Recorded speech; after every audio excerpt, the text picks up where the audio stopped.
दूसरा शमूएल अध्याय 3।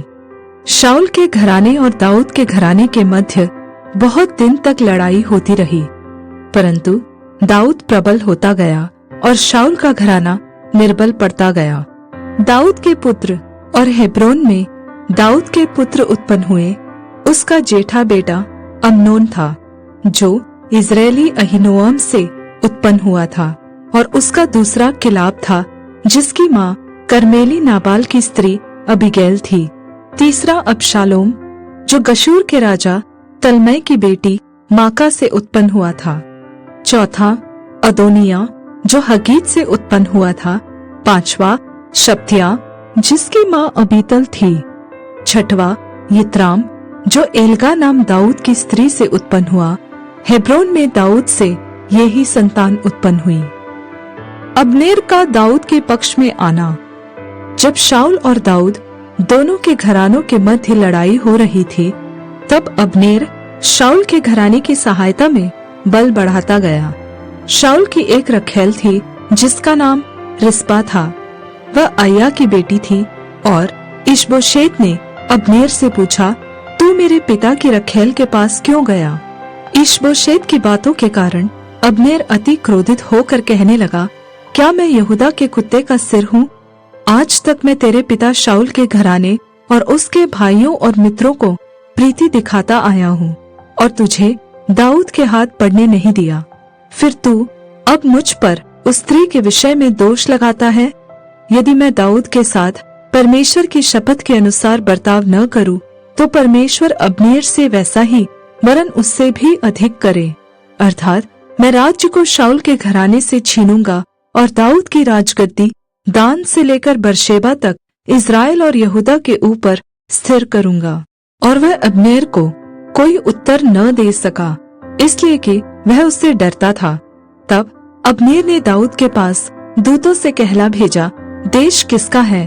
और यह भी कहला भेजा, तू मेरे साथ वाचा बांध, और मैं तेरी सहायता करूंगा कि समस्त इज़राइल का मन तेरी ओर फेर दूं। दाऊद ने कहा, ठीक है, मैं तेरे साथ वाचा तो बांधूंगा, परंतु एक बात मैं तुझसे चाहता हूँ कि जब तू मुझसे भेंट करने आए, तब यदि तू पहले शाऊल की बेटी मीकल को न ले आए, तो मुझसे भेंट न होगी।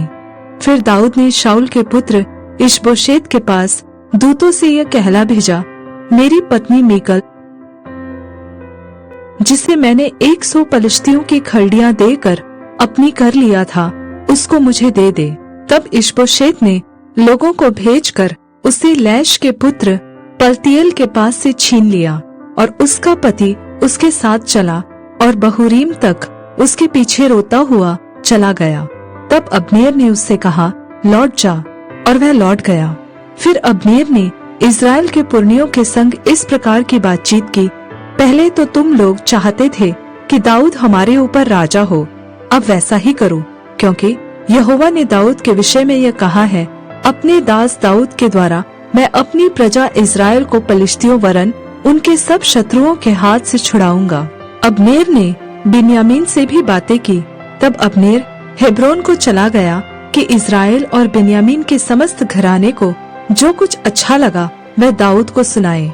तब अब्नेर 20 पुरुष संग लेकर हेब्रोन में आया, और दाऊद ने उसके और उसके संगी पुरुषों के लिए भोज किया। तब अब्नेर ने दाऊद से कहा, मैं उठकर जाऊंगा और अपने प्रभु राजा के पास सब इज़राइल को इकट्ठा करूंगा कि वे तेरे साथ वाचा बांधे, और तू अपनी इच्छा के अनुसार राज्य कर सके। तब दाऊद ने अब्नेर को विदा किया, और वह कुशल से चला गया। अब्नेर की हत्या। तब दाऊद के कई जन और योआब समेत कई चढ़ाई करके बहुत सी लूट लिए हुए आ गए। अब्नेर दाऊद के पास हेब्रोन में न था, क्योंकि उसने उसको विदा कर दिया था, और वह कुशल से चला गया था। जब योआब और उसके साथ की समस्त सेना आई, तब लोगों ने योआब को बताया, नेर का पुत्र अब्नेर राजा के पास आया था, और उसने उसको विदा कर दिया, और वह कुशल से चला गया। तब योआब ने राजा के पास जाकर कहा, तूने ये क्या किया है? अब्नेर जो तेरे पास आया था, तो क्या कारण है कि फिर तूने उसको जाने दिया और वह चला गया है? तू नेर के पुत्र अब्नेर को जानता होगा कि वह तुझे धोखा देने और तेरे आने जाने और सारे काम का भेद लेने आया था। योआब ने दाऊद के पास से निकलकर अब्नेर के पीछे दूत भेजे और वे उसको सीरा नामक कुंड से लौटा ले आए। परंतु दाऊद को इस बात का पता न था। जब अब्नेर हेब्रोन को लौट आया, तब योआब उससे एकांत में बातें करने के लिए उसको फाटक के भीतर अलग ले गया और वहां अपने भाई असाहेल के खून के बदले में उसके पेट में ऐसा मारा कि वह मर गया। बाद में जब दाऊद ने यह सुना तो कहा, नेर के पुत्र अब्नेर के खून के विषय मैं अपनी प्रजा समेत यहोवा की दृष्टि में सदैव निर्दोष रहूंगा। वह योआब और उसके पिता के समस्त घराने को लगे और योआब के वंश में कोई न कोई प्रेमा का रोगी और कोढ़ी और लंगड़ा और तलवार से घात किया जाने वाला और भूखा मरने वाला सदा होता रहे। योआब और उसके भाई अबीशै ने अब्नेर को इस कारण घात किया कि उसने उनके भाई असाहेल को गिबोन में लड़ाई के समय मार डाला था। दाऊद का अब्नेर के लिए विलाप।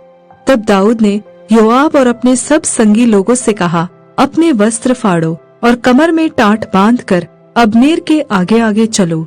और दाऊद राजा स्वयं अर्थी के पीछे पीछे चला।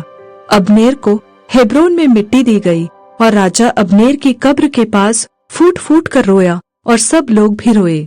तब दाऊद ने अब्नेर के विषय यह विलाप गीत बनाया, क्या उचित था कि अब्नेर मूर्ख के समान मरे? न तो तेरे हाथ बांधे गए और न तेरे पाँवों में बेड़ियां डाली गई। जैसे कोई कुटिल मनुष्यों से मारा जाए, वैसे ही तू मारा गया। तब सब लोग उसके विषय फिर रो उठे।